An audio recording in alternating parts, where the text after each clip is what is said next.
Kalau tidak vaksin, pemerintah membatasi pelayanannya pada yang tidak vaksin. Nah, ini kan sama saja rakyat terpaksa vaksin.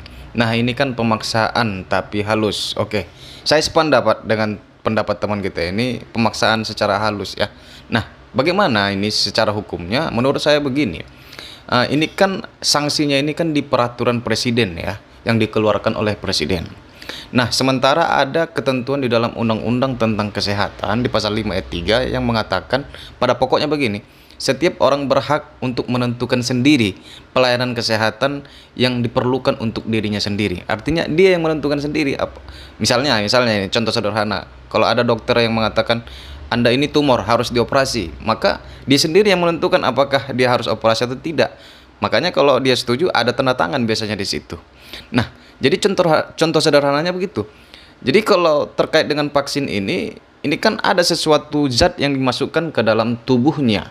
Kan begitu kan? Nah, ini terkait dengan keyakinannya si orang itu sendiri kan gitu kan. Jadi aspek hukumnya ketika ada dua peraturan yang saling bertentangan ya, antara peraturan yang satu dengan peraturan yang lain, maka ada azas hukum yang mengatakan lex superior derogat legi inferiori. Peraturan yang lebih kuat, peraturan yang lebih super mengalahkan peraturan yang lebih lemah, peraturan yang lebih rendah. Nah, sekarang pertanyaannya, mana yang lebih kuat, undang-undang atau peraturan presiden?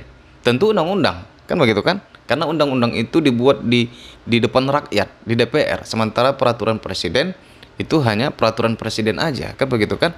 Nah, jadi kalau menurut saya secara hukum ya bisa saja peraturan presiden itu diuji materi ke Mahkamah Agung untuk menguji sah atau tidaknya sanksi itu bila dikaitkan dengan ketentuan yang ada di dalam Undang-Undang Nomor 36 Tahun 2009 tentang kesehatan, khususnya pasal 5 ayat 3. Nah, yang paling ironi menurut saya ada beberapa petugas yang terkesan memaksa kepada masyarakat untuk divaksin. Dia terkesan mengeluarkan kalimat-kalimat yang memaksa ya, dengan ancaman ini dan itu dan segala macam. Nah, kalau menurut saya ya harus humanis juga ya. Kalau memang ada petugas yang melakukan sosialisasi kepada masyarakat, ya sosialisasikan aja peraturan itu secara humanis.